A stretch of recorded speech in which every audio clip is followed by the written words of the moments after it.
The council chamber floated in the darkness of space, the massive station called Apex 7, where thousands of species gathered to discuss the fate of worlds. Today, the chamber was packed. Representatives from across the galaxy had come to hear the Valcross Empire present their newest conquest proposal. Dehayan stood at the back of the observers' gallery, his hands gripping the railing until his knuckles turned white. He had worked as a galactic compliance officer for 30 years, studying primitive worlds and advising the Council on first contact protocols. For the last 20 years, Earth had been his assignment. He knew the humans better than anyone in this chamber, and what he knew terrified him. The Velcross War Commander Thractus stepped onto the central platform. He was massive, even for his species. 8 feet of scaled muscle and natural armor plating that could deflect small arms fire. His yellow eyes swept across the council members with barely concealed contempt. The Velcross had built an empire on conquest, and they were very good at it. Honored Council, Thractus began, his voice a deep rumble that echoed through the chamber. We come before you to formalize our claim on the planet designated as Earth. Our surveys show abundant resources, suitable climate zones, and a primitive population that will serve as adequate labor once properly managed. Holographic displays materialized around him, showing Earth rotating slowly. Cities glittered across the night side. Oceans covered most of the surface. It looked peaceful, beautiful even. The dominant species calls themselves humans, Thractus continued. They possess crude technology, chemical rockets, kinetic projectile weapons, no energy shields, no faster-than-light capability. They are divided into nearly 200 competing nations that waste resources fighting each other over imaginary lines on their planet's surface. Laughter rippled through the chamber. Several council members nodded approvingly. This would be an easy conquest. It's a kind that looked good in official records without requiring much actual effort. Dehayan could not stay silent any longer. He pushed forward through the crowd of observers until he reached the speaker's platform. I invoke my right as primary compliance officer to address this proposal. The council speaker, an ancient being whose species had long ago transcended physical form, acknowledged him. Officer Dehayan, you may speak. Dehayan climbed onto the platform, uncomfortably aware of every eye in the chamber now focused on him. Thractus glared down at him with undisguised hostility. I have studied Earth for 2 decades, Dehayan said, his voice steady despite his racing heart. I have reviewed their entire recorded history. I have analyzed their cultural patterns, their technological development, and most importantly, their response to threats. I am here to tell you that invading Earth would be the single greatest mistake the Velcross Empire has ever made. The laughter was louder this time. Even some of the council members seemed amused. Thractus leaned forward. You think these primitives pose a threat to the Velcross military? We have conquered 47 worlds. Our fleet consists of 300 warships equipped with antimatter weapons and plasma shields. What do they have? Metal tubes that throw pieces of lead? They have something far more dangerous, Dehayan replied. He activated his own holographic display. Images of human warfare appeared around the chamber. Ancient soldiers with swords, medieval knights in armor, trenches filled with gas and artillery, cities reduced to rubble by atomic fire. They have never stopped fighting, not once in their entire history. Every generation of humans has known war. They have killed each other with rocks, with blades, with fire, with poison, with diseases, with atoms split apart. They have turned everything they have ever touched into a weapon, which proves they are violent primitives, Thractus said. Easily controlled through superior force, Dehayan said firmly. It proves they are survivors. Watch this. He changed the display to show human technological progression. They went from their first powered flight to landing on their own moon in just 66 years. From the first computer that filled an entire room to devices that fit in their pockets in 40 years. They advance faster than any species we have ever encountered because they are constantly trying to kill each other more efficiently.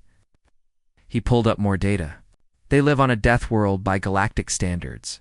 Their planet has brutal weather patterns, hurricanes, tornadoes, earthquakes, volcanoes, and yet they built their cities anyway. They have bacteria and viruses that would kill most species in this chamber, predators that would hunt us for sport. And humans survived by being tougher and meaner than everything else on their planet. The chamber had grown quieter. Some council members were actually paying attention now. Here is what concerns me most, Daehyun continued. He showed footage of human soldiers in combat. Humans do not surrender easily. When you back them into a corner, they do not give up. They get angry. They get creative. They start looking for any possible way to hurt you back, and they do not care what it costs them. I have seen records of humans fighting to their last breath over strips of land that had no strategic value. I have seen them sacrifice themselves to save complete strangers. I have seen them walk into certain death because they believed in something. He looked directly at Thractus. You think you will conquer them in weeks? I think they will fight you for years. I think they will learn from every battle. I think they will reverse engineer your technology. And I think they will hurt you far worse than you can possibly imagine. Thractus laughed, a harsh sound like rocks grinding together. Then they will die. If they refuse to surrender, we will simply eliminate them and take the planet anyway. That would be genocide, Daehyun said quietly. A violation of galactic law. It's only if the Council declares them a protected species, Thractus replied, which requires proof of sufficient intelligence and cultural development. Do you have such proof? Daehyun did have proof. Volumes of it. Human art, music, literature, philosophy. But he also knew the Council would not care. They saw an easy conquest that would enrich the Velcross Empire and by extension increase trade throughout the galaxy. Politics and profit would win. I formally request that Earth be placed under protection status pending further study, Daehyun said. I need 5 more years to complete my assessment. The Council voted. It was not even close. 15 members voted for protection. 83 voted against. The Velcross proposal was approved. Thractus smiled, showing rows of sharp teeth. Your concern is noted and rejected, officer. The Velcross Empire thanks the Council for their wisdom. Daehyun filed his official dissent and requested immediate reassignment. As he left the chamber, he sent one final encrypted message to his superiors. The message was simple. I warned them. They did not listen. When this goes wrong, and it will go wrong, do not say no one saw it coming. He looked back at the hologram of Earth one last time. Somewhere down there, billions of humans were going about their lives, completely unaware that a fleet of warships was about to arrive in their skies. He wished he could warn them. He wished he could tell them to run, to hide, to prepare. But Daehyun knew humans well enough to know what they would do instead. They would fight, and the galaxy was about to learn what that really meant. The Velcross fleet dropped out of faster than light, to travel at the edge of Earth's solar system. 300 warships, each 1 kilometers long, their hulls covered in weapons that could turn mountains to glass. They moved toward the small blue planet with the confidence of predators approaching helpless prey. Commander Thractus stood on the bridge of his flagship, watching Earth grow larger on the view screen. His tactical officers were already identifying military installations, communication networks, and population centers. The humans had primitive satellites in orbit, simple things that were barely worth noticing. Open a channel to the planet, Thractus ordered. All frequencies. The message was broadcast in every Earth language the Velcross had recorded. The words were simple and direct. Humans of Earth, you are hereby claimed as subjects of the Velcross Empire. Cease all military activities immediately and prepare for occupation. Resistance will result in the destruction of your cities. You have 12 hours to respond. On Earth, chaos erupted. Every government received the message simultaneously. Every television and radio broadcast was interrupted. People stared at their phones in disbelief as the alien message appeared on their screens. Some thought it was a joke. Others panicked immediately. Most were simply confused. Military commanders around the world scrambled to respond. Fighter jets were launched. Naval fleets moved to defensive positions. Missile batteries powered up and targeted the alien ships. Every nation that possessed nuclear weapons began their launch protocols. Thractus watched the primitive response with amusement. They are actually going to fight. How entertaining. Defensive screens to full power. Prepare to intercept their projectiles. The first wave of missiles reached orbit within minutes. Hundreds of them, carrying enough explosive power to level cities. The Velcross point defense systems engaged. Brilliant flashes of light filled the space around the fleet as every missile was destroyed before reaching the ships. Not a single one got through.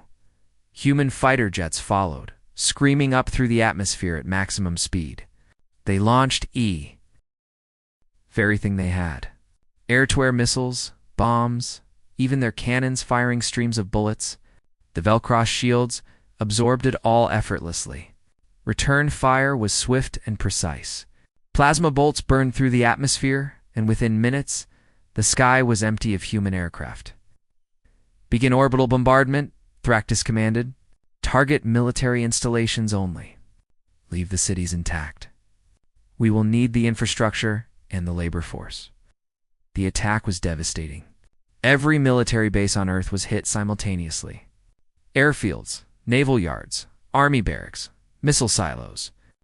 The Velcross weapons struck with pinpoint accuracy, turning concrete and steel into craters. Within 72 hours, every organized military on the planet was crippled. But something was wrong. Thractus noticed it in the reports. Human casualties were high, yes. Millions dead. Billions more living in fear. But the surrender messages he expected never came.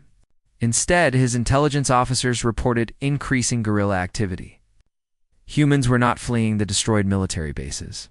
They were taking weapons and disappearing into their cities, into their mountains, into their forests. They need more convincing, Thractus decided. Send the ground forces. Occupy the major population centers. Once they see our warriors face to face, they will understand resistance is futile. The landing began. Velcross troop carriers descended on major cities across the globe. Seoul was among the first targets, a massive city that housed millions of humans. Thractus expected it to fall within a day. The Velcross warriors who entered Seoul were the best soldiers in the empire. Each one stood 8 feet tall, weighed over 400 pounds, and wore armor that could stop most small arms fire. They had trained for years. They had conquered dozens of worlds.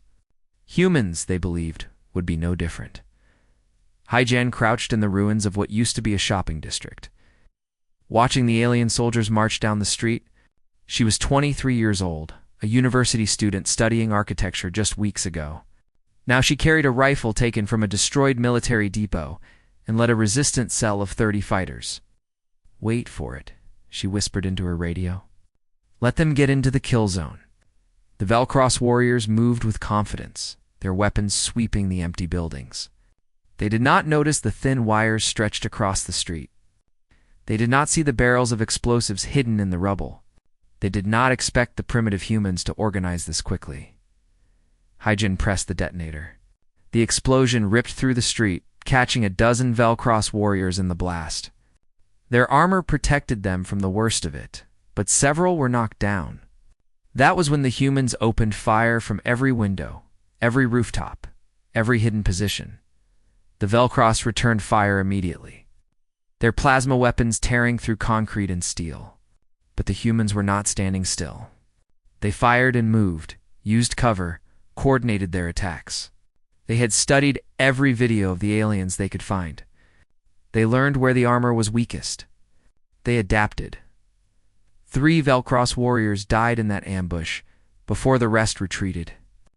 Haijian and her people were already gone, vanishing into the maze of streets and buildings they had known their entire lives. They left behind bodies, yes. 7 of her people had died, but they had proven something important. The aliens could bleed. Similar scenes played out across the globe. In Tokyo, resistance fighters used the subway systems to move unseen beneath the city. In New York, humans turned skyscrapers into fortresses. In Mumbai, they used the crowded streets to their advantage. Striking from the crowds and disappearing before the Velcross could respond, the Velcross had superior technology, but the humans had desperation and knowledge of their own territory.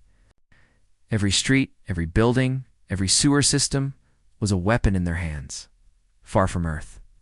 Daehan monitored the reports from his new posting on a remote outpost. He had been reassigned as punishment for his warnings about Earth. Now he watched as those warnings proved true. He recorded everything. Knowing that someday this information would be important, what worried him most was not the human casualties. It was how quickly they were adapting. Within a week of the invasion, humans were using captured Velcross weapons. Within 2 weeks, they were coordinating attacks across different continents. Within 3 weeks, he saw his first report of a human successfully hacking into a Velcross communication system. Thractus increased the force. More troops, more ships, heavier weapons. The humans kept fighting. When the Velcross destroyed a resistant cell, 2 more appeared. When they conquered a city, the surrounding areas erupted in violence. The occupation that should have taken weeks was stretching into months. The war commander sent his first request for reinforcements. The message was carefully worded to avoid suggesting actual difficulty, but Daehan read between the lines. The Velcross were taking casualties. Not enough to threaten the invasion, but more than expected. Much more in Seoul. Hyjin's cell had grown to 200 fighters. They had learned to make their own explosives from materials scavenged from the ruins. They had stolen enough Velcross weapons to arm everyone. And they had discovered something fascinating. The aliens were strong, yes, and their armor was impressive. But they were slow compared to humans. Their tactics were rigid. They expected enemies to fight in organized formations, not in these constant hit-and-run attacks. "We cannot win by fighting them directly," Hyjin told her people. "So we make them afraid. We make them paranoid. We make every street a potential ambush. Every building a potential trap. We make them spend resources watching their own backs instead of advancing." The strategy spread. Human resistance cells across the world began sharing information through hidden networks. They learned from each other's successes and failures. They developed new tactics. They started thinking of the war not in terms of battles to win, but as a long campaign of exhaustion. Thractus stared at the casualty reports with growing frustration. 6 months into the occupation, he controlled most major cities. His forces held all the strategic positions. By every military measure, he had won. And yet the fighting continued. The humans would not surrender. They would not accept defeat. Worse, they were learning. Every Velcross weapon they captured was studied and copied. Every tactic was analyzed and countered. The primitives were evolving before his eyes, and it was happening too fast. He sent another message to the Galactic Council. This time, he did not hide his concern. Human resistance remains active. Request additional forces to secure complete control. Estimate 18 more months until total pacification. 18 months. It was supposed to take 18 days. Somewhere in a remote outpost, Daehan read that report and allowed himself a grim smile. He had tried to warn them. They had not listened. Now they were learning the hard way what it meant to fight humans on their own world. 1 year into the occupation, the war had changed completely. The Velcross controlled the surface, but humanity owned everything beneath it. Massive tunnel networks connected cities. Underground factories produced weapons. Hidden laboratories worked day and night to understand alien technology. Minho worked in one of those laboratories. Deep beneath what used to be Busan, he had been an aerospace engineer before the invasion, designing components for satellites. Now he stood in front of a workbench covered in Velcross shield generators, trying to understand how they functioned. "It is not just energy projection," he muttered to himself, making notes on a battered tablet. "There is a quantum field component. If we can replicate the frequency modulation," he connected 2 pieces together, and a faint blue shimmer appeared in the air. A shield, a human-made shield. It lasted 3 seconds before collapsing, but those 3 seconds changed everything. Within a month, Minho had created a portable shield generator. It was crude compared to Velcross technology, draining batteries in minutes instead of hours. But it worked. Human soldiers could now walk into battle with the same protection as the aliens. Across the world, Other humans were making similar breakthroughs. Ji-woo had been a biology student in Seoul, studying microbiology and dreaming of medical school. Now she worked in a converted hospital basement, studying Velcross biology through samples taken from dead soldiers.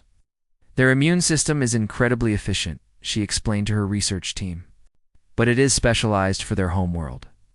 Earth bacteria are completely foreign to them. She held up a Petri dish. This common soil bacteria causes severe respiratory infections in Velcross. I have modified it to be more aggressive. We can weaponize this. The ethics of biological warfare troubled her. Before the invasion, she would have considered such research monstrous. But Ji-woo had watched the aliens burn her city. She had seen her friends die. She had learned that survival sometimes required becoming a monster herself. The human resistance began using these new weapons systematically. Shields allowed assault teams to get close to Velcross positions. Biological agents weakened alien garrisons. Captured technology was reverse-engineered and improved. Every day brought new innovations born from desperation and rage. Daehyun continued monitoring from his distant outpost, sending encrypted reports to Velcross Command that were consistently ignored.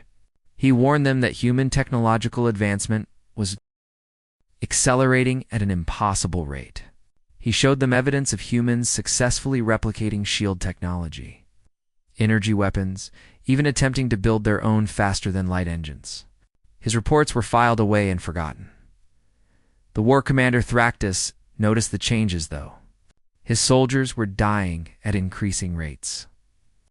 Not from any single great battle, but from 1,000 small fights. An ambush here. A poisoned water supply there. A sabotaged transport. A hacked communication system that sent troops into traps. The humans had learned to be patient. They studied Velcross patrol patterns for weeks, then struck when the enemy was most vulnerable. They used the aliens' own tactics against them. They even started imitating Velcross communication protocols, sending false orders that resulted in friendly fire incidents. Taeyang was particularly good at this kind of warfare. He had been a software engineer in Seoul, working for a tech company that made mobile games. His understanding of computer systems and network security made him invaluable to the resistance. He sat in a hidden bunker surrounded by salvaged Velcross computer equipment, his fingers dancing across multiple keyboards. I have access to their supply convoy routing system, he said to his team. They are sending a major shipment of weapons and ammunition through the mountains tomorrow. Light security because they think the route is secret, he smiled. It is not secret anymore. The ambush was perfect. Human fighters hidden in the mountains hit the convoy with everything they had. Missiles, explosives, hacked Velcross drones turned against their creators. 4 transport ships were destroyed. Thousands of weapons fell into human hands. The few surviving Velcross soldiers reported being attacked by ghosts that vanished into the terrain before reinforcements arrived. Thractus was forced to request another fleet from the Galactic Council. The request was humiliating. Admitting that he needed more forces to fight primitives was a stain on his honor and on the reputation of the Velcross Empire. But he had no choice. The humans were not collapsing. If anything, they were getting stronger. The Council, embarrassed by the prolonged conflict, approved 2 additional fleets. They expected the combined might of 900 ships to crush the human resistance within months. They were eager to end this embarrassing situation and return to more important galactic matters. The new fleets arrived with overwhelming force. They began systematic orbital strikes on suspected resistance positions. Entire mountain ranges were leveled. Forests were burned from space. The Velcross were determined to win through sheer destructive power, but humanity had been preparing. In those underground laboratories and factories, human engineers had been working on something extraordinary. They called it Project Ascension. If the Velcross wanted a real fight, humans would give them one, in a converted military base buried deep beneath the Rocky Mountains. Scientists assembled humanity's first true warship. It was built from a salvaged Velcross destroyer that had crashed during the initial invasion. Humans had repaired it, modified it, and improved it with their own innovations. They called it Defiance. The ship's hull was patched with Earth steel welded onto alien metal. Its weapons were a mixture of human missiles and captured plasma cannons. Its engines had been completely rebuilt by human engineers who barely understood the technology but made it work anyway. It was ugly, unbalanced, and held together partly by hope, but it could fly. More importantly, it could fight. Hidden facilities across the globe had produced 37 similar ships. Some were built from crashed alien vessels. Others were constructed from the ground up using reverse-engineered technology and human ingenuity. They were smaller than Velcross warships, less powerful, less advanced. But they existed, and the Velcross did not know about them. The ships launched simultaneously from hidden locations across the planet. They rose through the atmosphere, their newly installed shields protecting them from orbital defenses. The Velcross fleet was caught completely off guard. Humans, they believed, could not reach space. The intelligence had been clear. Humans had no viable spacecraft. The intelligence was wrong. The humans had been hiding their capabilities, waiting for the right moment to reveal them. And now, over the ruins of what had been Los Angeles, that moment arrived. The battle was chaos. Human ships swarmed the Velcross fleet like angry insects. They were individually weaker, but they were numerous and fearless. Human pilots flew with a desperation the Velcross could not match. They rammed ships when their weapons ran out. They detonated their own reactors rather than surrender. They fought with a fury that shocked the disciplined Velcross warriors. Humanity lost 20 ships in that battle. The Velcross lost 43. When the fighting ended, and both sides retreated to regroup, something fundamental had changed. Humans had proven they could fight in space. They had proven they could hurt the Velcross fleet. They had transformed from helpless victims into legitimate threats. Across the galaxy, news of the battle spread. The council members who had approved the invasion so casually began to worry. The war they had expected to last week's had stretched into years. The primitives who should have been easy prey had become dangerous opponents. Daehyun watched the battle recordings and felt a mixture of vindication and dread. He had been right. The humans were more dangerous than anyone anticipated. But now the Velcross Empire's honor was at stake. They could not back down without appearing weak. The war would continue, and it would only get worse. On Earth, the humans celebrated their first major space victory. But Haijin, Minho, Jiwoo, and Taiyang knew the truth. This was just the beginning. The Velcross would come back harder. They would escalate, and humanity would have to be ready for whatever came next. In underground factories, production increased. In hidden laboratories, scientists worked faster. In training facilities buried beneath mountains, new pilots learned to fly the growing human fleet. The war had changed from a desperate struggle for survival into something else entirely. Now it was a fight for humanity's place among the stars. And humans, as they had proven throughout their entire history, did not know how to quit. 2 years into the war, Earth was a fortress world. Every human who could hold a weapon fought. Every human who could think contributed to the war effort. Children studied Velcross technology in underground schools. Elderly citizens manufactured ammunition in hidden factories. There was no civilian population anymore. There was only the resistance. The Velcross Empire was furious. They had committed 3 fleets to this conquest, over 1,000 warships. They had lost hundreds of ships and tens of thousands of warriors. The humans should have been crushed months ago. Instead, they were building their own fleet. They were winning battles. They were making the mighty Velcross Empire look foolish in front of the entire galaxy. Daehyun received a classified message through his back channels. The content made his blood run cold. The Velcross High Command had authorized the use of their planet killer weapon, a massive device mounted on a Dreadnought-class ship that could sterilize an entire world's surface. They would rather destroy Earth completely than admit defeat to primitives. The weapon would take 3 months to arrive. Once it fired, every living thing on Earth's surface would die. The humans would have nowhere to hide, no way to survive. Their underground cities might protect some, but not enough.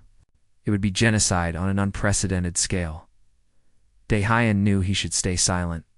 He was already considered a traitor by many of his people for his sympathies toward Earth. Leaking military secrets would mean his death if caught. But he had spent 20 years studying humans, learning their cultures, watching them grow.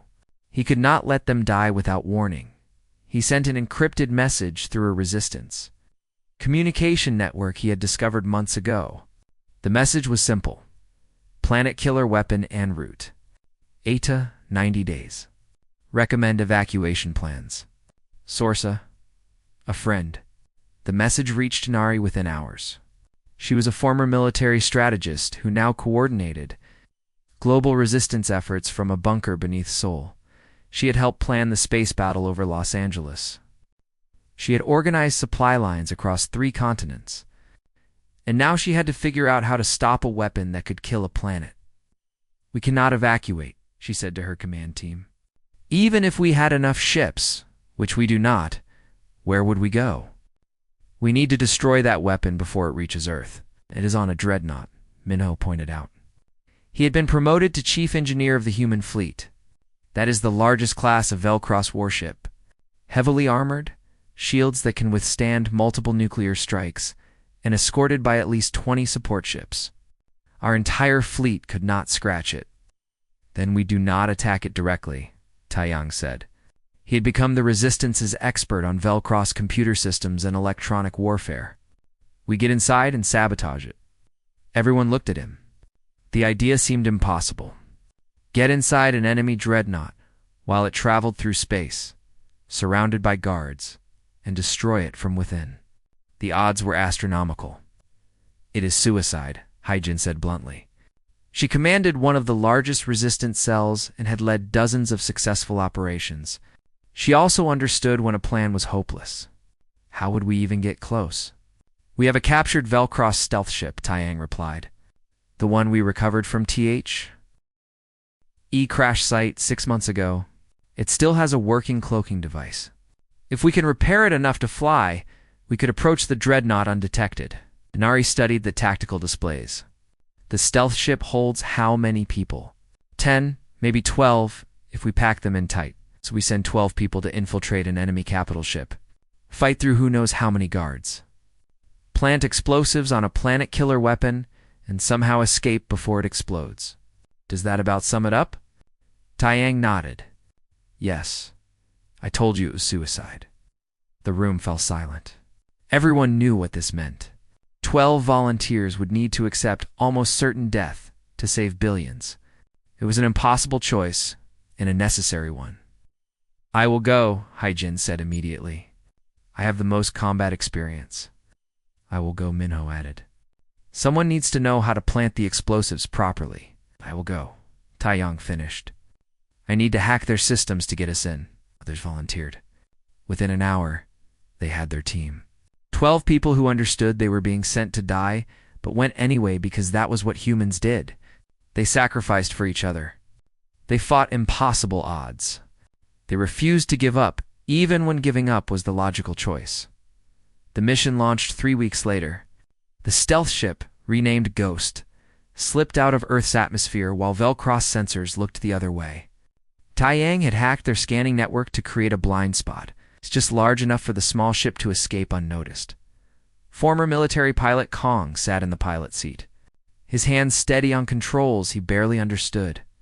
The ship's interface was designed for Velcross anatomy, all wrong for human hands. But he had spent weeks learning every system, memorizing every response. He could fly this thing. He had to. The journey took 5 days. 5 days of silent running, praying that the cloaking device would not fail, that no random sensor sweep would detect them. They would not simply drift into an asteroid or get caught in a gravity well. They were flying alien technology held together with salvaged parts and desperation. Every minute they survived felt like a miracle.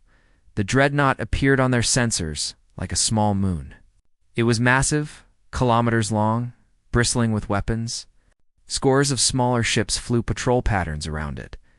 The planet killer weapon was mounted on its bow, a weapon designed to end worlds. There, Minho pointed to a section of the hull. That is a maintenance port. If Taeyang can convince their systems we are supposed to be there, we can dock. Taeyang's fingers flew across his terminal, feeding false data into the Dreadnought's computer network. He made them invisible in the traffic control system. He created fake maintenance orders that justified their approach. He lied to an alien computer system in a language he had learned from stolen databases. And somehow, impossibly, it worked. They docked. The airlock opened. 12 humans stepped onto an enemy warship, carrying weapons and explosives and no real hope of survival. The interior was huge, designed for the 8-foot-tall Velcross warriors. The humans moved through corridors built for giants, feeling small and exposed. Taiyang led them through maintenance tunnels and service ducts, following maps he had stolen from hacked databases. Every few minutes they heard footsteps and had to hide, pressing themselves into shadows while alien soldiers passed by. It took 3 hours to reach the planet-killer weapon. 3 hours of constant fear, of barely avoided detection, of luck that could not possibly hold. But they made it. The weapon stood before them, a device of impossible complexity designed to murder a world. Minho set to work immediately, placing shaped charges on key components. He worked carefully, precisely. If the explosives were placed wrong, they might damage the weapon without destroying it. They needed a chain reaction that would destroy the weapon and the ship carrying it. Alarms began blaring. Someone had found their ship. Guards were coming. Haijin and the other soldiers took positions at the corridor entrances, preparing to buy time with their lives. "How long?" Haijin asked, her rifle aimed at the door. 5 minutes, Minho replied, his hands moving fast. "Maybe less if you want a bigger explosion." "Less would be good," Haijin said as the first Velcross warriors appeared at the end of the corridor. The fighting was brutal in close quarters. Human bullets against alien armor. Plasma bolts burning through concrete and flesh. The 12 humans against hundreds of Velcross soldiers. They could not win. They did not need to win. They just needed 5 minutes. 3 humans died in the first minute. 2 more in the second. Haijin took a plasma bolt to the shoulder and kept firing. Taiyang uploaded a virus into the ship's computer network, trying to cause as much chaos as possible before the end came. "Done," Minho shouted. 45 seconds until detonation. "Everyone back to the ship," Haijin ordered, knowing they would never make it. They tried anyway. Running through corridors filling with enemies, Taiyang fell, a plasma bolt taking him in the back. Minho caught an arm around him, dragging him forward. They made it to their ship with 15 seconds to spare. 4 of them. Only for left out of 12. Kong fired the engines without waiting for the airlock to fully seal. The ship tore away from the dreadnought, alarms screaming. 10 seconds. 5 seconds. They cleared the immediate blast radius just as the explosives detonated. The planet-killer weapon tore itself apart. The energy feedback cascaded through the dreadnought's power systems. Secondary explosions rippled across the massive ship. The reactor core breached. What happened next was not just an explosion. It was the death of a ship so large, it created its own gravitational distortions when it died. The dreadnought came apart in slow motion, each section exploding separately. The blast wave caught Ghost and sent it tumbling through space. Kong fought the controls, trying to stabilize, but half their systems were fried. They were dead in space, drifting, surrounded by Velcross escort ships that had survived the blast. And then something happened that no one expected. The Velcross ships did not fire. They stared at the expanding debris field where their dreadnought had been. They listened to the communication intercepts that Taiyang's virus had released before he died. Communications proving the planet killer had been deployed illegally. Communications showing the Galactic Council knew about it and had done nothing. Communications revealing war, crimes, and political corruption at the highest levels. Taiyang had not just sabotaged the weapon, he had sabotaged the entire Velcross war effort. The evidence he released spread across the galaxy in seconds, carried by the same communication networks the Velcross used. There was no hiding it, no denying it. The truth was out there for everyone to see. The Velcross escort ships received new orders. Retreat. The remaining 3, humans and Ghost, watched in stunned silence as the alien fleet turned and left. They had done it. 4 people survived out of 12. They had saved Earth. They had won. The Galactic Council convened an emergency session. 3 days after the Dreadnought's destruction, the chamber that had once approved the invasion of Earth with casual confidence now buzzed with panic and anger. The leaked communications had caused political chaos across dozens of star systems. Representatives demanded answers. How had the Council approved a planet-killer weapon? How had they known about the illegal deployment and said nothing? Why had they allowed the Velcross to continue a war that violated a dozen galactic treaties? The carefully maintained facade of order and justice had cracked, and everyone was scrambling to avoid being caught in the collapse. But the immediate crisis was more pressing than politics. Human ships had appeared at the edges of Velcross territory. Not one or two, but hundreds. The humans had spent 2 years building a fleet in secret, and now that fleet was positioned for war. The species that was supposed to be conquered and enslaved was demanding justice at gunpoint. The council speaker tried to restore order as delegates shouted at each other. In the observers' gallery, Daehyun watched with grim satisfaction. He had been summoned to testify, his warnings from 2 years ago suddenly very relevant. Security guards stood nearby, ready to arrest him if he fled. He had no intention of fleeing. He wanted to be here for this. Order, the speaker commanded. We will hear testimony from Compliance Officer Daehyun, who first assessed Earth and warned against invasion. Daehyun walked to the central platform. Every eye in the chamber followed him. He activated his data files, and holographic displays filled the space around him.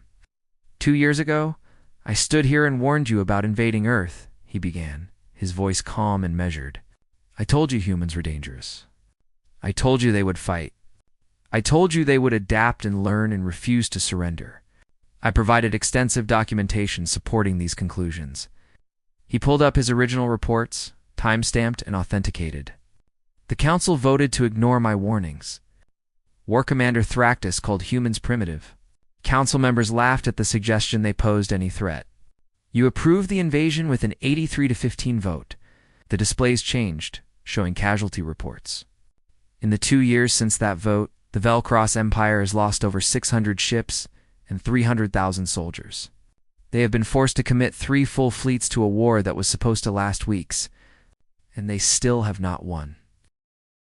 But the casualties and the military failure are not why we are here today, Daehyun continued. We are here because the Velcross High Command, with council knowledge, attempted to deploy a planet-killer weapon against a sentient species. That is genocide. That is a crime so severe, it has only been committed twice before in galactic history, both times resulting in the complete dissolution of the offending species government.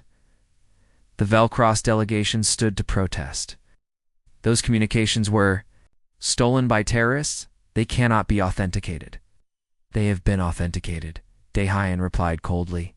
I have verified them personally. The timestamps match Velcross encryption protocols. The command codes are legitimate. You ordered the death of 8 billion sentient beings to cover up your military failure. The chamber erupted. Some delegates called for immediate sanctions. Others demanded the dissolution of the Velcross Empire's seat on the council. A few tried to shift blame to individual commanders rather than accept institutional guilt. The political storm raged while Daehyun stood quietly at the center, letting the consequences unfold. It took 3 hours for order to be restored. When the shouting finally stopped, the council speaker addressed the assembly. The council will vote on 3 measures. First, immediate cessation of all Velcross military operations against Earth.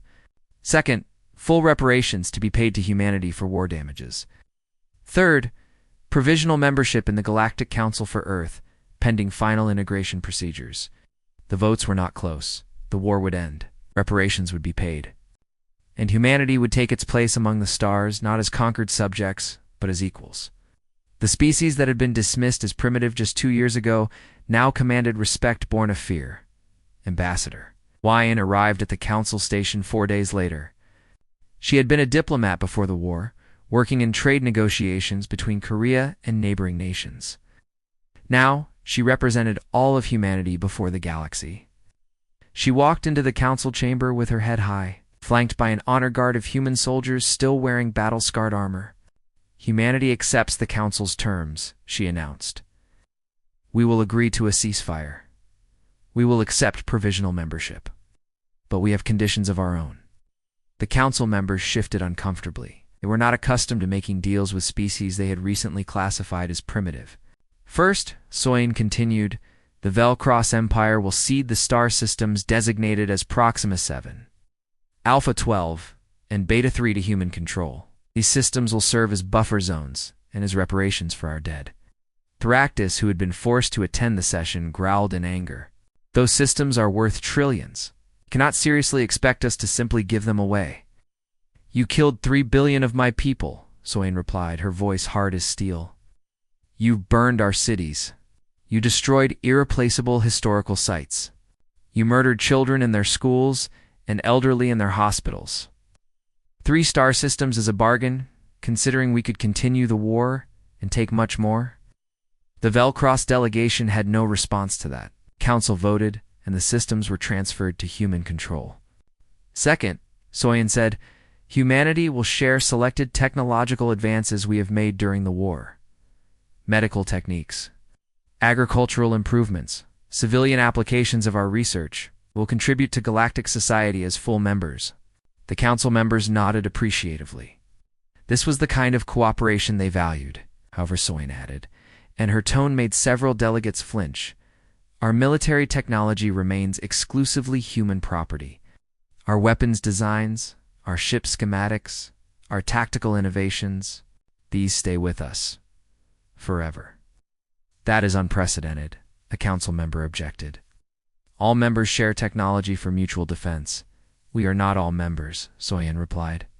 2 years ago, this Council approved our extermination.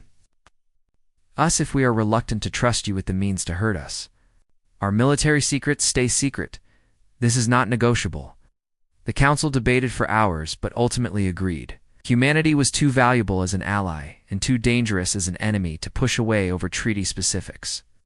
They would make an exception, just this once, for the species that had changed everything.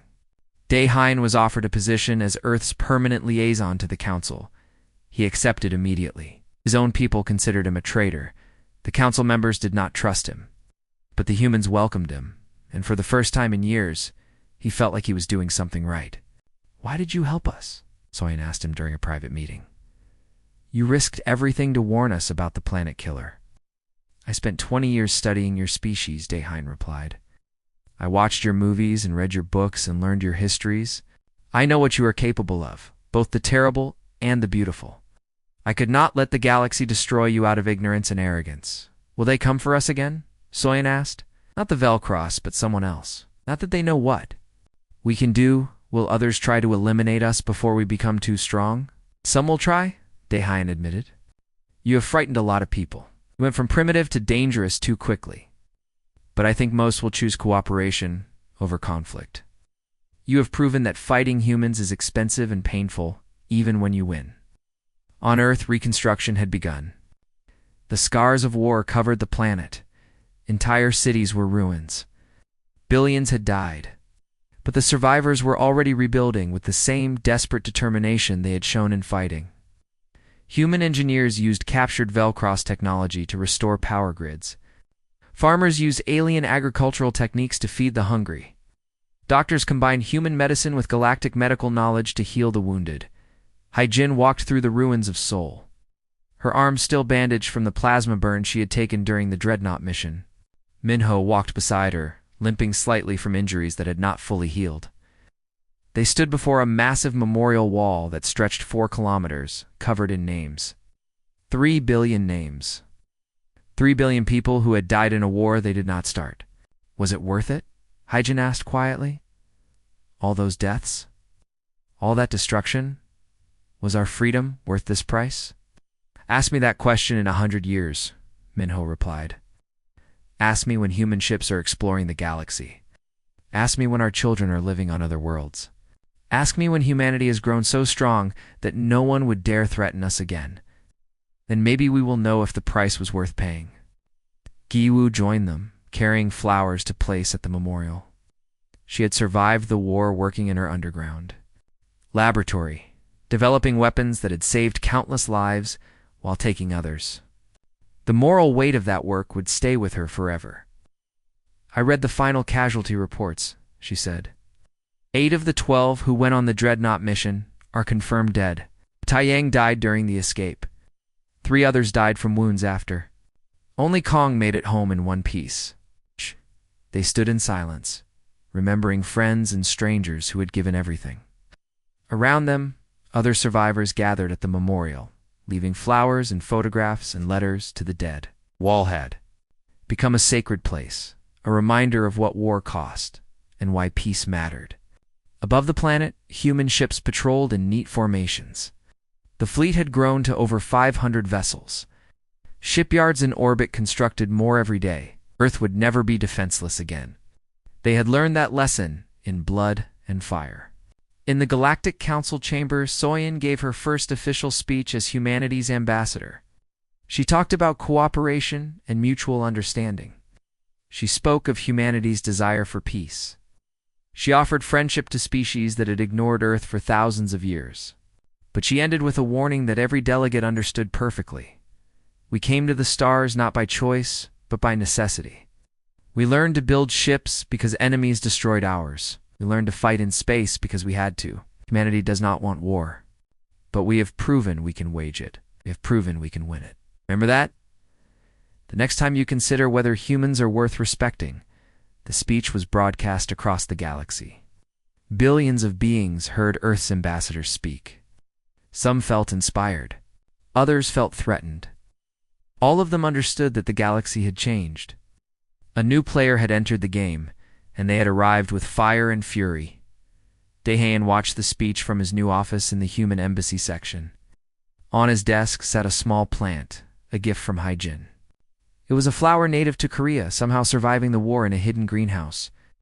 It was a reminder that life persisted. Even in the darkest times, he thought back to that council session 2 years ago, when he had warned them about invading Earth. They had laughed at him. They had ignored his data, had paid the price for their arrogance in blood and treasure, and shattered. Pride, his report on the war had become required reading at every military academy in the galaxy. It was titled, simply, The Earth Protocol: Why Humans Must Never Be Underestimated. Already, the doctrine was spreading. Do not fight humans unless absolutely necessary. If you must fight them, end it quickly or not at all. Never assume victory is certain. Never believe surrender is close. Never ever back them into a corner where they have nothing left to lose.